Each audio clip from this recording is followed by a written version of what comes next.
Section 2 E20 के बड़े macro फायदे। आखिर क्यों इस पॉलिसी को देश के लिए एक स्ट्रेटेजिक मास्टर स्ट्रोक कहा जा रहा है? अगर टाइमलाइन पर नजर डाली जाए तो भारत की इथेनॉल ब्लेंडिंग जर्नी कमाल की रही है। 2003 में जब इथेनॉल ब्लेंडेड पेट्रोल प्रोग्राम शुरू हुआ तब सिर्फ 5% ब्लेंडिंग का टारगेट था। 2014 तक आते आते भी ये सिर्फ करीब 1.5% पर ही अटका हुआ था।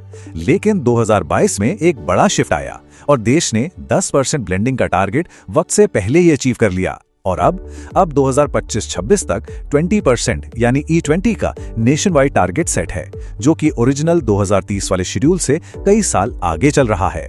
इस इतनी तेजी के पीछे एक बहुत बड़ा रीजन है, और वो रीजन ये इनॉर्मस नंबर है, 1.44 लाख करोड़ रुपए। पिछले 11 सालों में 245 lakh metric ton imported crude oil की जगह एथेनॉल का यूज करके देश ने फॉरेन एक्सचेंज में इतनी मैसिव बचत की है। सोचिए, इकोनॉमी के लिए ये सच में कितना बड़ा इंपैक्ट है। और बात सिर्फ फॉरेन एक्सचेंज की नहीं है, इस पॉलिसी के और भी कई बड़े नेशनल गोल्स हैं। शुगर केन एथेनॉल से कार्बन एमिशंस में 65% तक की कमी आ सकती है। किसानों की आमदनी बढ़ती है, शुगर मिल्स को सॉलिड फाइनेंशियल सपोर्ट मिलता है और अब तक लगभग 20 बिलियन लीटर का एथेनॉल प्रोडक्शन इकोसिस्टम खड़ा हो चुका है। ये पॉलिसी बेसिकली भारत को 2070 के नेट जीरो एमिशंस गोल तक ले जाने के लिए एक बहुत ही क्रूशियल ब्रिज फ्यूल का काम कर रही है।